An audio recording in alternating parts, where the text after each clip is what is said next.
Kedysi to bolo jednoduché, mafián prišiel s koženou bundou, vybral pištol a ponúkol priateľskú radu. Buď zaplatíš, alebo máš problém, no dnes si mafián vytvorí falošný profil na Instagrame, nasadí filter mačiatky a začne ťa diskreditovať cez komentáre a meme. Dajte v novej ére.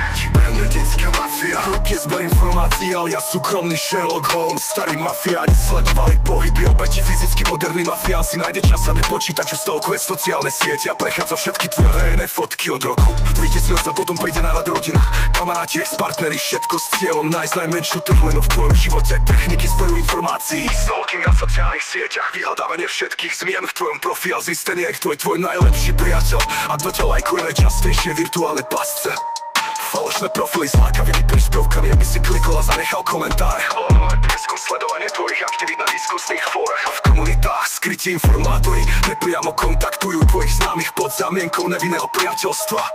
Zistiť, kto ťa má rád, kto ťa nemá rád, kto má o tebe kompromitujúce informácie, kto pije v pondelok do obeda. Blíženie sa, alias neboj sa, som len kamarát.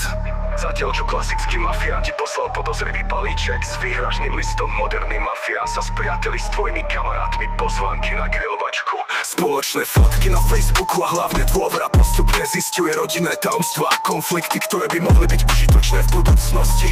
Techniky získavania dôvery. Doložná empatia. Prejavuje záujem o tvoje problémy, aby zistil, čo ťa trápi. Spoločné záujmy vytvára situácie, kde sa s tebou zhodne, napríklad na obľúbenom seriáli. Tiché pozorovanie nezasahuje priamo, ale cez svojich priateľov sleduje, ako reaguješ v sociálnych situáciách. Online šikanovanie alias rozdiela poukazy proti tebe. Online šikanovanie alias panuj na sociálnych sieťach. Keď už má mafián dostatok materiálu, začne ho využívať na diskreditáciu. Falošné správy, kompromitujúce fotografie z rodinných oslav, samozrejme s upraveným kontextom. To vážne, to by som len nepovedal. Moderný mafián nepotrebuje Google, stačí mu hashtag.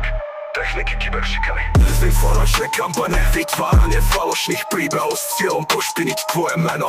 Mene sa rozbrané, horba vtipov, ktoré ťa vykreslí ako nekompetentného alebo spadelca. Útoky na seba vedomie, komentáre typu zase si to pokazil ako vždy. Na verejnom fóre hromadné nahlasovanie, vytvoria falošné účty a hromadne hlásia tvoj profil, aby ho dočasne zablokovali. Spraviť z obete terč online posmechu a izolovať ju od podpornej siete.